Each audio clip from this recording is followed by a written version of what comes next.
As voces, así, por aí. Porque espero un micro salir, algún que nos na tele, tamén, despois marcha, mola, non? Bueno, aquí estamos en directo, unha vez máis, en Celtas en Filtros, este vídeo podcast que leva casi un ano funcionando e que, bueno, ten cada mes pois unha persoa diferente. Intentamos traer persoas diversas, así é que trouxemos desde artistas como Correa Corredoira, trouxemos a escritores ex-políticos, ex-gestores de hospitais como foi Pico Cerviño, pois tivemos aquí xente da danza como é Iván Villar, da Nova Galega de Danza, tivemos tamén pois a actrices como é o caso de Isa Risco, ou directores de cinema que ganou precisamente Marcos Nil de Búa, ganou o Mestre Mateo deste ano o mellor realizador, e tamén a Jan Picard, de Stop Accidentes, e algún que se me queda no tinteiro, pero que, bueno, cada un no seu ámbito pois son xente moi interesante. E faltábanos traer a alguén relacionado ca música. Bueno, faltan outras moitas facetas, que irán vindo pouco a pouco, e ocorriusenos pois traer a unha persoa que, bueno, é do mundo da música, pero ademais é unha persona polifacética, é de máis mundos, é de máis apartados que a propia música, que é Roger de Flor, que teño aquí ao meu lado, benvido. É un placer. Bueno, estamos aquí emitindo desde a trastenda logo de Alecrín Betanzos, esta tenda de camisetas e outros cachivaches non que ven de aquí, e que nos cede este espacio para retransmitir primeiro en directo a través do meu Facebook e despois en diferido a través das redes sociais de Celtas Sin Filtro, aquí no casco histórico de Betanzos. E vamos a conversar un pouquiño logo con Roger, bueno, primeiro das súas actividades tamén, e un pouco de todo relacionado coa música a nivel social, non? Entonces, bueno, me gustaría empezar por decir que, bueno, Roger é unha persoa que leva desde hai bastantes anos xa, a pesar de que non é un vello, pero, bueno, empeza a pecar na barba como a mí, pero que leva xa moitos anos no mundo da música. Comenzou, se non entendo mal, alá coincidindo con un festival moi interesante que se facía en Fene, que era o Filipot, non? Que se facía, que se fai. Faise aínda. É que, bueno, a raíz de... Agora mudou o nome, reciclouse no Felicia Pop Festival. Claro, a mí xa non me sonaba como organizado pola Asociación Felicia, pero, bueno, digamos que é o mesmo, non? Sí, hai matices, porque as cousas evolucionan, van cambiando, así. E como empezache con isto da música? Como che deu por meterte isto? Por certo, que leva xa a friolera de 9 discos editados, non? Se non entendo mal, e alguna que outra grabación individual. Non sabría decir os discos agora mesmo. Bueno, eu digo polo que lín por aí, non? Como Roger de Flor nos cantos, e despois saquei con un proxecto que chamamos Peregrinos tamén un par deles, e con mi irmán Amparo un proxecto de musicalización de poemas de William Blake, o Byron, etc. Tamén tiño un par deles. Por aí andará, supoño. Sí. Pero, como empecé coa música? Pois mira, queres que te diga a verdade? Dime. Ou dime mentira, como ves? Si mentimos xa para contar outra batalla, pero esta non fai falla de mentir. O asunto é que eu empecé tarde con o tema da música. Tarde quero decir con 17 anos, 18, de pequeniño. De pequeno lembro que xa facíamos un grupo, tocábamos o batería con moto de Colón, coa raqueta de tenis, con 8 ou 9 anos. Despois alleguei a facer moito deporte, pero con 17 anos tive un momento como moi revelador que de algún xeito me empurroume a música, que ese accidente ocorreu na miña vida para facerme músico, que foi vendo unha serie, ti te lembras dunha serie que se chamaba Aqueles maravillosos años, The Wonder Years, que era a historia dunha familia na época dos 60, como iba evolucionando, que foi un pouco a que inspirou despois o Cuéntame, que se fixo aquí en España. En esa, estábamos, a miña familia estábamos enganchados, juntábamos, a parte da que era, poñíamos un día a semana, había que esperar a semana inteira para ver o capítulo. Ahora xa ve todo en Netflix, todos os capítulos, porque daquela estábamos toda a semana esperando para ver esa serie. Lembro que nun episodio, de repente apareceron os Beatles no programa de Ed Sullivan, que foi cando chegaron a Estados Unidos, cando tiveron un número 1 con Guanajuato de Eugen, que salen precisamente tocando esa canción no programa de Sullivan, que fora a audiencia máis millonaria da historia da televisión en Estados Unidos. Entón, puxeron esas imaxes, entón eu vin os vídeos tocando en Guanajuato de Eugen, e tiven aí unha especie de revelación de eso, e eu quero tocar a guitarra, eu quero tocar canciones tan bonitas, tan guais, isto é maravilloso. Entón, meu irmán tiña unha guitarra bella ali por casa, que cando era pequeno, porque tocaran en grupos despois de rock tamén. Ti eras o pequeno da casa? Eu era o pequeno dos homes, despois teño dúas irmás máis pequenas que e outro irmán maior. Total, que lle pedín a guitarra bella eses días, enseñoume 4 acordes, estive aí dándolle duro, aí tal, non sei que. Empezou así como un show, non? Facendo cancións que empecé a escoitar con música, escoitar música por aquel entón, os Beatles, os Kings, David Bowie, Bob Dylan, todos os clásicos, os mamei máis esas músicas quizás dos 60 que a miña época, que a miña época tamén escoitaba Britpop, Oasis, Blur, The Verve, Supergrass, todos estes grupos tamén que seguía a pista, pero claro, estaba metido como que historia, que era, joder, os gigantes, os grandes, era como unha escola. Así empezou todo este accidente que chamou a miña carreira musical. Depois había, estive tocando con un grupo de los Silvestres, non?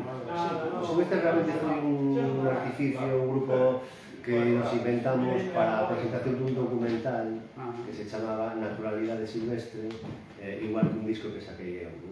Pois ese documental nace da idea de Alberto Alonso de seguirle durante a presentación dese disco, un pouco por Galicia, e seguir a pista dun músico de pequeno aforo, como sobrevive, como vive, como se evoluciona, non? Tendo en conta que a maior parte dos músicos somos músicos de locales, de garitos, pois os que chegan de arriba son menos, que chegan de arriba, pero no sentido de que as masas, non?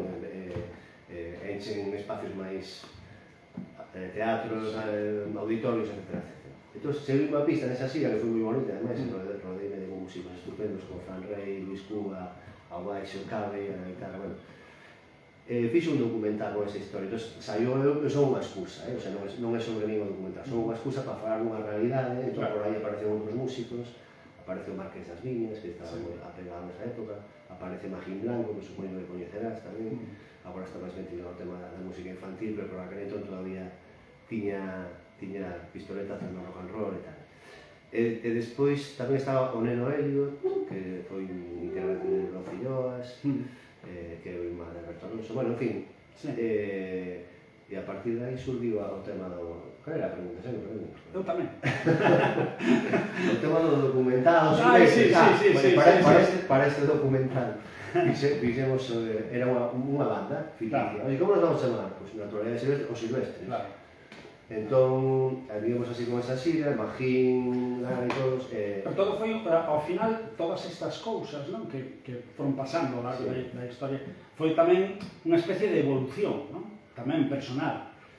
Sí, por suposto, pero bueno, todo músico... O sea, todo o mundo ten. É inevitable, se traballas, se faz cousas, vas a estar sometido a unha evolución personal. Se estás estancado non, va a ser lo mismo, pero se estás dando ideas... Bueno, hai xente que ao mellor, todo o mundo ten cambios, porque hai xente que empeza moi nova, empeza con un grupo, tocando, pero depois a vida un leva por un lado, outro por outro, un que estudia, outro que se vai a traballar, desfanse en outros grupos, acabas en outro, bueno, e a veces un se estabiliza e está. É verdade, e a veces tamén hai outra cosa, a veces hai xente que dá con unha fórmula que lle funciona e que se queda aí toda a vida, como moitos anos. Pero a mí me dá que ti eres un pouco máis inquedo, máis... non sei como chamarlle, non? Pero... Como non digo unha fórmula que funcione realmente, pois digo, pois vou probar outra. Funciona, claro, ou vexo que o único que funciona son eu.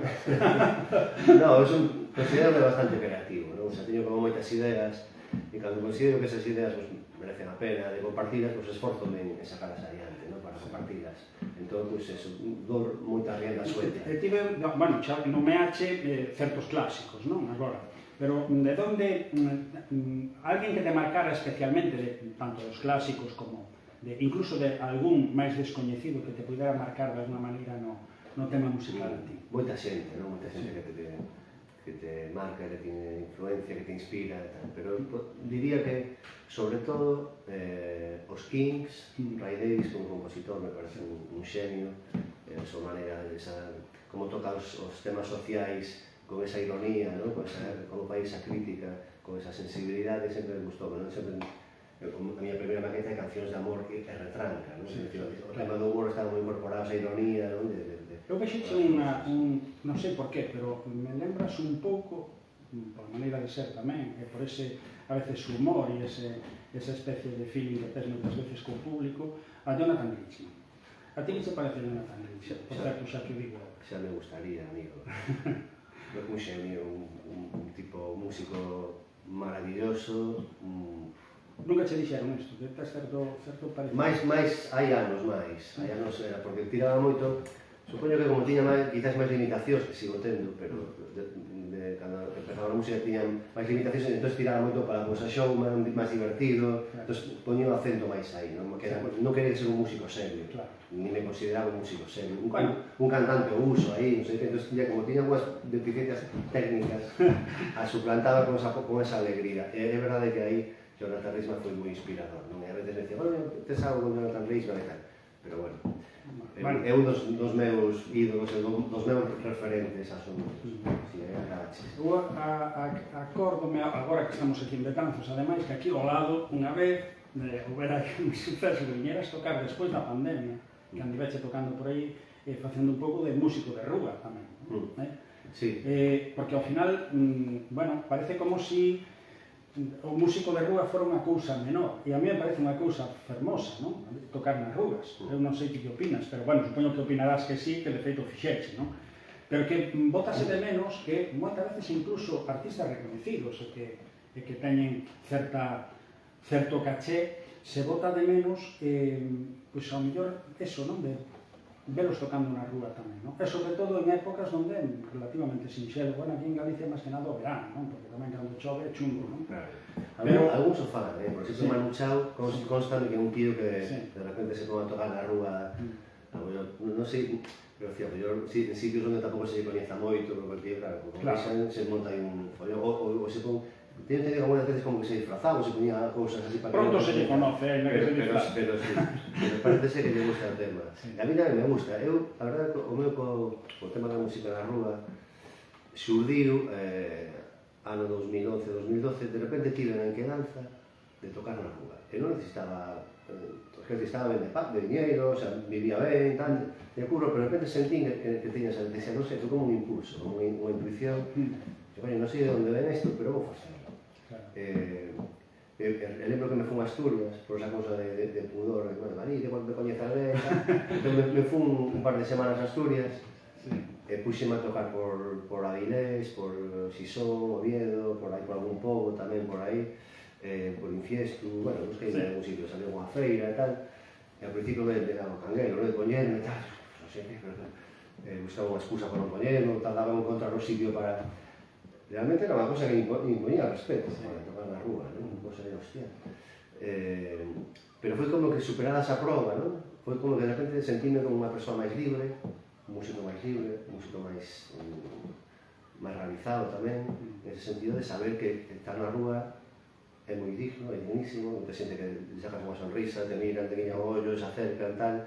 Digo, bueno, pues con isto parece ser que non vou morrer de fame, joder. Sei que non me dá unha liberdade para non ter que someterme a certas cousas, certos estigmas sociais e tal. Entón foi moi liberador. Entón, con a pandemia xa tiña esa experiencia previa, ese bagaxe de haber dado o paso, que é o máis difícil. Esa vez que o dá xa sempre dá unha cousiña, que te pos e tal, pero enseguida unha canción ou dúas xa estás. E coa pandemia, como non nos deixaban tocar en ningún lado, os garitos e tal, non sei, eu névome a ter que estar na casa sin poder tocar, ou non sei, sou músico, pois aí a rúa non fago dano a ninguén estando na rúa, ao contrario, porque a xente seguro que non vai a concertos e non agradece, como se foi, non? Tiven xans aquí en Metapos que vivían os municipales, entre todos casi os comen, a xente que estaban disfrutando. Bueno, eu non sei se ao final, porque creo que che tomaran os datos, pero multa non che chegou ninguna. Non me chegou. O tío era un mandado, era un mandado. Sí, claro. No, e además aquí houve unha movida que igual ti non és consciente dela porque despois marchache, pero houve unha movida a raíz de eso, porque se quitaron vídeos e se quitaron fotos do asunto, e houve unha movida nas redes sociais. Sí, sin querer, se botou un pequeno rebumbio, que eu non protestei ni nada, pero ao final o tipo dixo, mira, que claro, bueno, non te preocupes, dixo, a próxima vez pide permiso, e dixo, vale, pues de acordo, a próxima vez le escribo a... Sí, pero bueno... a concelleiro, que seña e tal, e non houve problema. Depois hai unha cousa, ti eres un artista bastante versátil, non só no apartado musical, porque tocas paus diferentes, non? Agora mesmo acabo de ver hai pouco nas redes un tema de música brasileira, non? De bossa nova tamén, cosas así. Algo tamén, me comentaras hai tempo que tivéramos un contacto para un rollo de unhas xornadas rosalianas, que tiñas tamén un proxecto sobre Rosalía de Castro, pero tamén con algo vinculado ao Brasil tamén, non? O tema de Rosalía de Castro, non? Se non recordo mal, non? Algún estilo relacionado con eso. E despois o tema dos acompañamentos, porque agora estás con un rapaz, un violinista, andas dando xiras por aí, outras veces estás con outro tipo de acompañamento que a mellor é de outro tipo de instrumento, pero que te vas amoldando un pouco, non? A diferentes... Sempre me gustou e tive moita sorte, sempre o digo, que estive rodeado de bons músicos, a verdade. Nos comenzos sempre me acompañaron músicos acojonantes, vos, aparte de vos tipos, cos que me levei sempre moi ben, que me aportaron moito a miña música. Entón, tive esa destreza de saber dar, ou a fortuna, como queiras. Agora tamén, agora estou con... Este Montilla, como se chama de nome? Estou con dous músicos que me acompañan nos directos, un é Pedro Montilla, de Venezuela. Sí, é fabuloso. Con ele un músico excelente, extraordinario, e me acompañan con un repertorio máis tirando hacia swing, bossa nova, jazz, e cousa sudamericana, porque ele é de Venezuela, facemos algún bolero, algún folclore e tal. E despois tiene outro proxecto con outro violinista, que é de Escocia. Ese é un proxecto un pouco máis folky, non? Claro, xuntamos a música tradicional escocesa coa galega e facemos unha cousa así máis enxebre. Vi un vídeo, supoño que falas dese rapaz, un vídeo que che vin alá no Couto Misto. Eres ese rapaz? Sí. Bernard Taylor, chámase. Bernard Taylor é o que máis estou actuando este verán. Pedro anda por Madrid traballando, facendo cosiñas, estivo en Santander tamén nunha orquesta. Entón, últimamente estou tocando máis con Bernard, pero quero moitos os dous. A mí, me chegan, os dous me chegan a ver, pois cando yo recordo. No, e ademais, aproveitamos, porque algunha xente verá este vídeo despois que, aquí está disposto a que chequen contratacións, non? Así que, Roger de Flor, así con ese nome, Roger de Flor, está nas redes sociais. Estou tocando bastante este verán, máis do previsto, porque estou máis centrado en outros traballos, pero me están aparecen cousas e, benvidos. Bueno, podo decir, porque te vin actuar varias veces, e podo decir que é unha garantía. A xente paso ben, pois xa o digo eu, pero que hai que decirlo. Ti me queres ben, pero sin modestia ni nada, porque tampouco se trata aquí.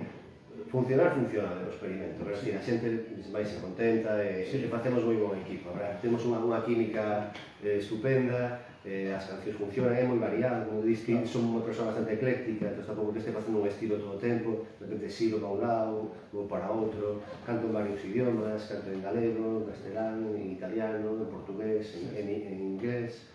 Entón, eso tamén lle dá un colorido a todo o espectáculo que fai que sea moi entretido. Sí. Que máis se iba a comentar?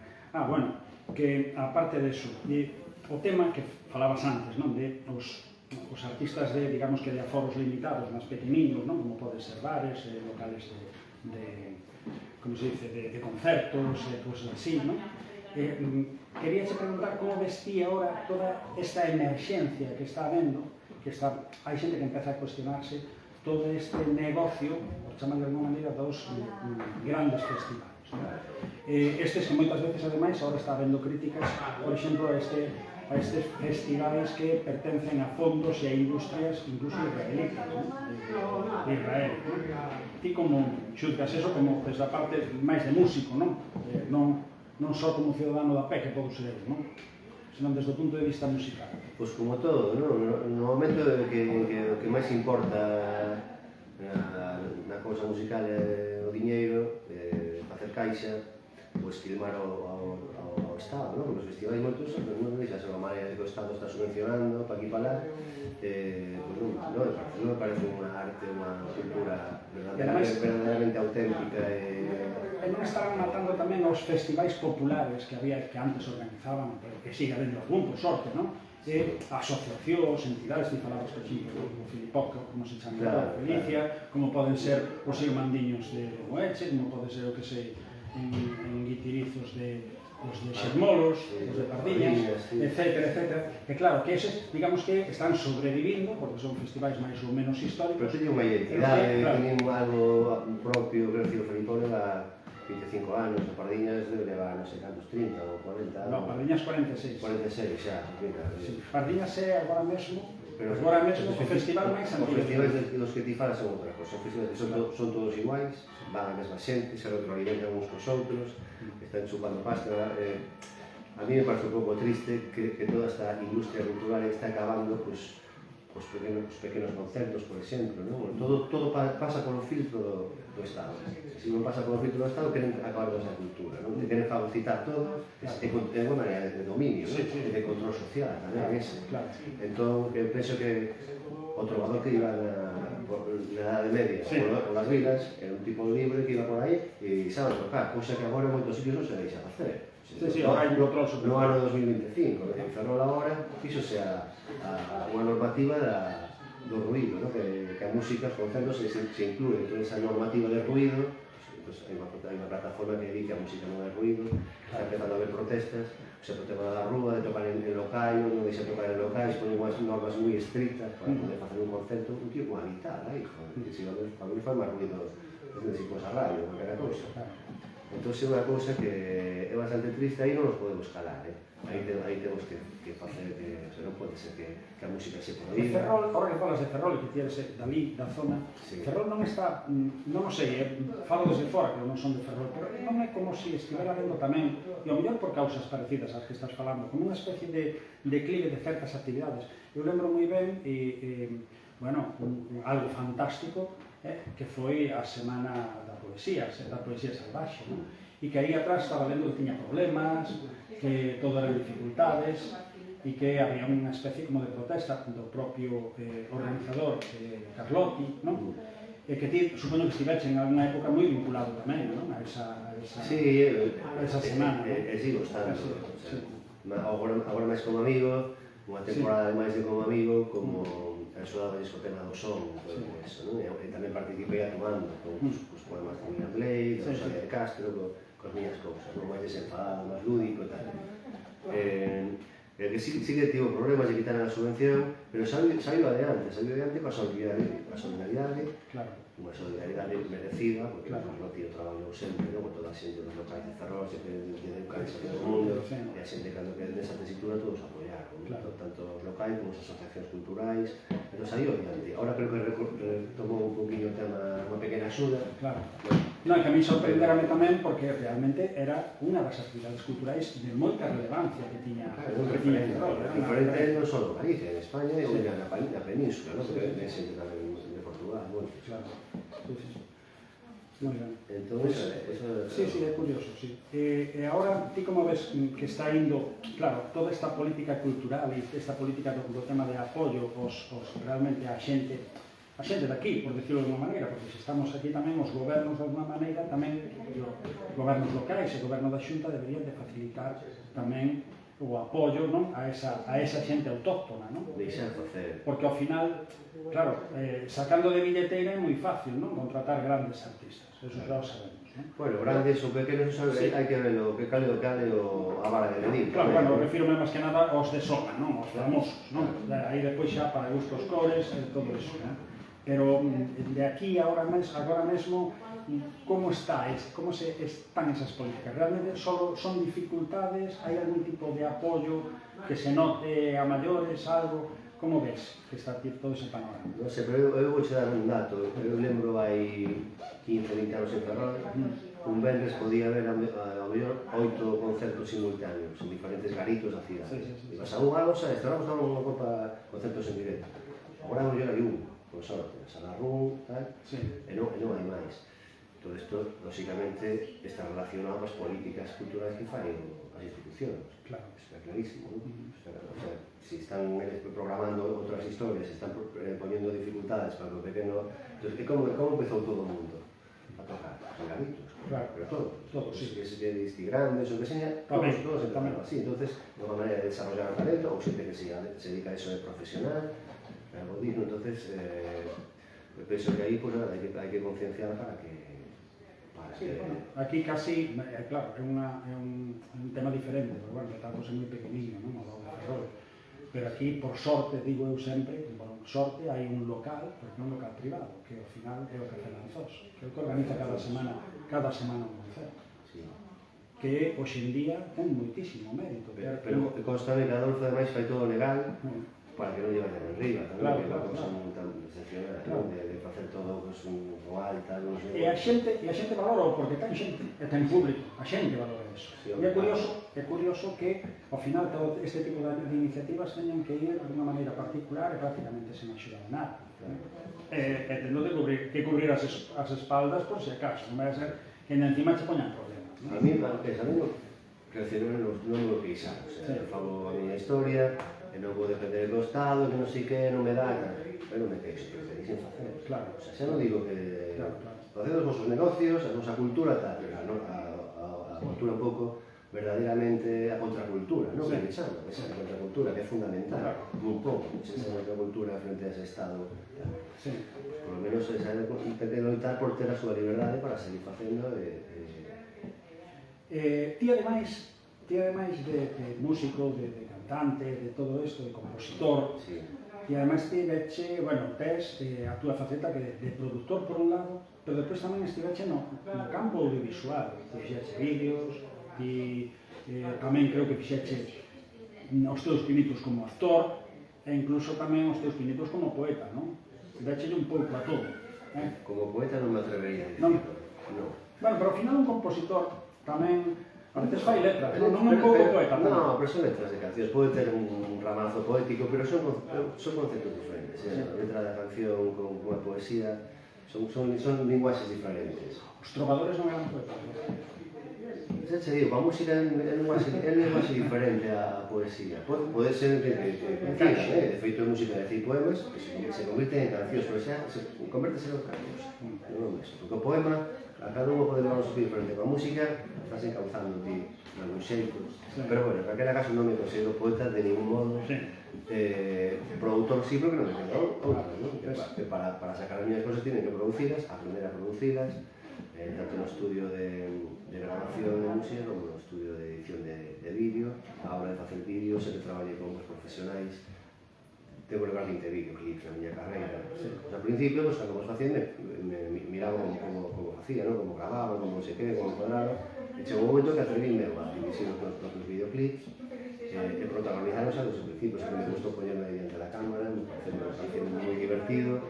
E iso levou a que anos despois retomara esa cosilla da interpretación no teatro.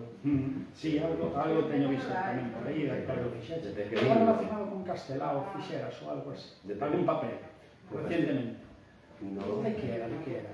Recientemente fixe un papel na obra de teatro que se levou a de Fariña, levouse a teatro, recientemente, escrita por José Prieto, inspirada no libro que deu pé a famosa serie.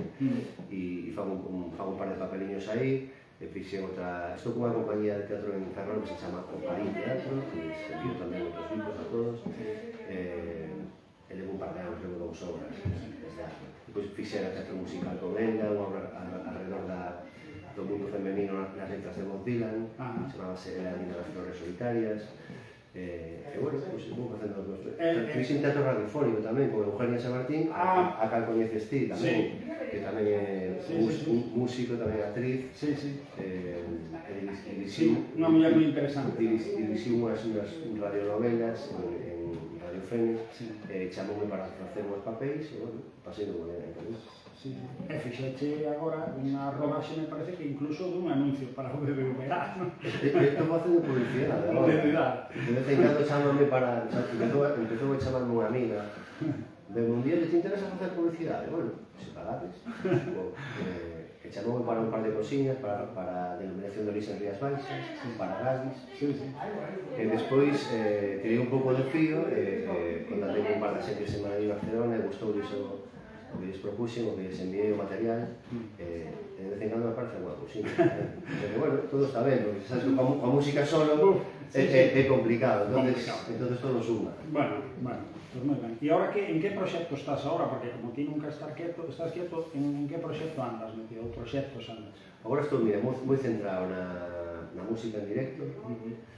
Con respecto á música, estou centrado en facer os directos, estou disfrutando moitos directos, máis que nunca, además, porque esa cousiña, digamos, ese entrenamiento actoral que llevo facendo un par de anos, estou dándome conta que tamén me influye moito para a música, cando subo ao escenario, dá unha prestancia diferente, entón estou disfrutando o escenario máis que nunca, a verdade. Eso por un lado, e despois isto, moi centrado nesta nova faceta da miña vida, que é a miña carreira no mundo da interpretación tamén, que está resultando moi divertido, moi placentero, estou tamén traballando nesa línea. Non sei que de momento temas de algún proxecto de disco, creativo, non andas a... No, ademais, o que saco son singles de vez en cando, alguna canción. O tema dos discos, como ti sabes, está moi complicado, porque xa non se venden discos físicos. Os vinilos, hai xente que todavía compra vinilos, pero claro, facer un vinilo vale moita pasta, entón hai que colgarlos en internet, os pos en Spotify para que teña algunas reproduccións, pero bueno, que non veis os cartos e tienen prácticamente nada. Pero os discos non é un negocio moi rentable, ten que haber un impulso, outro tipo de necesidade, para facelo, cando veña, para ir, pero non teño presa. Bueno, a última, que che recordo, aparte desta que che vin agora últimamente, esta de que salías ali nunha lancha do tema este brasileño, no mar. Sí, bueno. Vinche tamén outra de Luis Maquieira, que tes comentado de que foi para ti tamén unha persona moi importante, o poeta e outras moitas facetas deste home, que eu creo que ele merecía tamén unha novela sobre a súa vida, non? O que andiven lendo, e o que me andiven enterando. Unha triloxía. Sí, sacache aí unha canción que se chamaba O Muiño como era? Muiño da Malladoira. Da Malladoira, sí, con un videoclip, non? Eso, sí, bueno, con respecto ao que decías do barco, eso foi un concerto que nos contrataron a min a Berna para facer un concerto no barco na Ría de Ares, unha xente que iba todos aí, tal. A verdade que foi moi divertido, trataronnos de maravilla. Nun momento de descanso do concerto, cantei unha canción de Vinicius de Moraes, a Samba da Densao, Bendición, e gravaron un vídeo que non tan xeitoso, e dixen, bueno, vou partir un vídeo xeitoso, pero é unha canción do mestre Vinicius de Moraes. Bueno, e con respecto ao de Maquieira foi, por darte un dato, foi o que me bautizou a mí como Roger de Flor. Pois imagínate a importancia de Maquieira tanto na miña carreira musical como na miña parte máis personal. Coñecino cando vivía no Castelo de Andrade, en Pontedeume, fixemos os amigos e iba moito a visitar, era un lugar de retiro meu para pasar tranquilo, para falar con ele, unha persoa moi interesante, aprendí moitísimas cousas. Cando chegaba por ali sempre me dicía Roger de Flor. Todavía non tiña nome artístico, estaba xa con cancións, entonces fixome gracias a mí, chamei así. El morreu hai 6 ou 7 anos, a mí quedaron as piñas sempre de musicalizar algún dos seus poemas, porque era poeta, artesano, viaxeiro, foi constructor, foi aventureiro, moitas cousas máis. Ten un par de libros de poesía preciosos, un que se chama Versos del agua, outro que se chama Hojas de sombra, son poemarios bilingües en castellano e galego. Entón decidín musicalizar un dos seus poemas que xa tiña idea de hai tempo, que é O Muiño da Malladoira. Entón, cando gravei esta canción, fun buscar ese muiño, porque ese muiño existe de verdade, el viviu ali, pero sempre me falaba que fora moi feliz, que fora posiblemente a época máis feliz da súa vida, cando vivía aquel muiño, un muiño bello na Safra de Lugo, que fabritou e tal. Eu busquei o sitio e din con él, é tan fermoso, e dixen, teño que facer un vídeo aquí. Teño que facer un vídeo con esta maravilla, a xente o pode ver en YouTube, a xente, de escoitar a canción e ver o vídeo, O Muiño da Malladoira, e Roger de Flor. De todo o proceso, tanto creativo da canción como do vídeo, que me axudou a vídeo facendo con o fotógrafo lugués afincado en Coruña, Eduardo Castroval, pois foi todo moi placentero, moi gostoso. Recomendoche que vayas a Malladoira un día de excursión. Onde está en concreto? Pois está ás aforas de Lugo. O río Mera. Está, sí, no río Mera, pero está cerquilla, a mellor está en coche a 6 ou 7 minutos de Lugo, o sea, que está moi preso, de repente está... Pois eu a Lugo vou de vez en cando. Exuberante. Teño ali unha filla e a veces vou de visita, pois igual é unha excursión de saber. Pasarei a ubicación para esos sitios. Sí, curioso. O sea que, bueno, ti sigues aí, cando tes unha ocurrencia, leva... Cando parece algo que me motiva, pues saco adiante. Son un pouco, nese sentido, intuitivo, impulsivo, ¿no? Coa cuestión creativa. Eu tamén lín por alguna parte que gravache algo últimamente, sí, nunha antigua escola de Limones, que fixechedes aí unha grabación. Bueno, aí gravei os meus primeiros discos. Entón, que fixechedes? Realmente é hai tanto tempo ou foi agora? Ou ando desubicado? No, eso foi hai anos. Foi hai anos, non? O sea que tiñas ali unha especie de estudio de grabación. Un búnker no fallado, na escola, pedinlle se me deixaban aí meter aí uns amplificadores, un ordenador aí que tiña, para empezar a gravar cousiñas, Porque es natural de ali, es maquetas. indígena de... Eu nací en Fene, pero fun con 3 ou 4 anos xa fun a vivir en Limones. E nas viviendas de Astano, que se meu pai traballaba en Astano, aí fomos a vivir cando era moi pequeno, cos miñas irmás e con meu irmán maior. E ali me criei, ali pasei a infancia toda, a miña cidade. Eres, ao final, eres, bueno, home, salvando o tempo, a distancia e todo eso, eres o outro referente de cantautores que hai en Ferrol, porque despois de Andrés do Barro, quen houve máis? A parte de Pique Coña. Empezou cos a península de Bezoucos, Aves, Pontevedra, todo. Bueno, acordo tamén outro cantante que creo que era practicante, sacou algún libro, que era de Mugardos, que era Xoan Rubia, non? Xoan Rubia, efectivamente, sí. Non sei se hai algún máis, non teño moita constancia, tampouco é por estudiar o asunto. Así, trovadores como nos a uso, digamos, non sabía decir. A verdade é que moito... Músicos, sí. En Ferrolterra moitos músicos, pero así, digamos, un cantautor, trovador... Aí hai menos, non? E a mí, xa te digo, vense na cabeza, bueno, lógicamente, Andrés do Barro, normal, que ademais agora pasou a ser unha especie de icono, non? De referencia, incluso para grupos novos e modernos. Un mestre, un referente...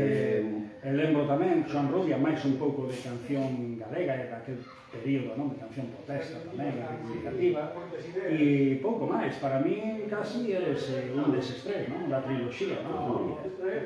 Bueno, ao mellor, se me esquezo de algún importante, me perdoe, non? Pensando tamén, a ver se me esquezo de alguén, e despois me van a reñir. Sí que houbo, hai, de feito, teño un libro na casa de grandes grupos, sí. E antiguamente Ferrol era unha especie de non sei, de semente, non? De orquestas, de música. Hai un libro que fixera, creo que o Clube de Prensa de Ferrol, o editado que falaba das orquestas, non? Grandes orquestas de Ferrol. E pensa unha cosa, que Ferrol é unha cidade portuaria, e como todas as cidades portuarias, chegaba moita música. Non chegaba a outros sitios, pero sí chegaba a música americana, inglesa, outros países. Entón Ferrol tiña esa cultura musical, non? E sempre se cantou nos bares, e sempre esa cousa que non deixa cantar nos bares, pois se cantou todavía nos bares en Ferrol. Curiosamente, agora que está habendo un auxe, non? Do tema deste dos cantos de taberna, a ver onde van cantar, como sigamos así. É unha propósito. Pero bueno, moi ben. Entonces, así como xa para ir rematando e así non cansamos un pouco a xente, que creo que pegamos un repasillo, salvo que a ti se ocurra ademais contar algo que te apetezca, pero bueno. A ver, así. Vamos tomar un outro día de Betanzos agora, e un viño. Mira, o que sí, ti que che tería gustado que non veche acabado? Ti pensaches alguna vez en algo, e non me refiero a moita fama ni nada deso, algún tipo de proxecto que sí che tería gustado ter realizado que por circunstancias, porque non se deu o caso, polo que seña, non puideche? Mira, tiña espiña do tema de interpretación, porque de pequeno facía teatro, e gustaba moito facer teatro, ser actor. Entón tiña esa espiña, pero estou non quitando ahora, con 40 e tantos. Entón esa cousiña, nunca é tarde, para quitar esas espiñas que non tiña por facer, pero realmente eu nunca me puse en grandes metas. As miñas metas sempre son algunas semanas vista ou un mes, vou gravar un disco, vou preparar unha xira, vou facer gravar estas cancións, claro.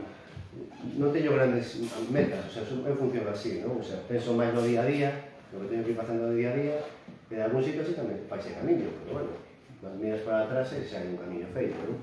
Pero non fui nunca particularmente ambicioso no sentido de eso, de ter moito éxito, e que haga máis outras cousas. Teño, pues, gustaría probar, pues, a me gustaría escribir algo, algún libro de relatos, por exemplo, non? Un libro de alguna novela, contar algunhas historias, podría estar ben. Gustaría ver por que non dirixir alguna pequena historia, a mí que me gusta moito cine e tal, pues, pero claro, son cousas que habería que meterse moi a fondo, dedicarlle moito tempo e deixar outras que teño agora que as preciso tamén para subsistir, pero bueno, son cousas, non se pode facer todo a veces, non? Bueno, ti decías agora que estás tendo un legado moi bo de contratacións, non? Sí, non me queixo. Por eso, pero bueno, de todas maneiras, para que nos estén oindo, é que ao mellor non coñecía por calquer, bueno, polo que fora a Roger, pois poden consultalo tanto no YouTube, o que fai, como nas redes sociais, e tamén contactar con ele para contratarlo se alguén lle presta, non? De valor. Eu volvo a reiterar que é unha garantía, non teñades medo ningún a contratalo, que seguro, ademais, os espectáculos son maravillosos. Digo con conhecemento de causa que todo o mundo sabe contento, sabe. Eu ainda me permitiría cando foras aquela vez, que era todo o mundo necesitado. A propia alcaldesa Marisol, bueno, hai que recordar, xa que tanto te gustou, podría chamarte alguna vez máis, non?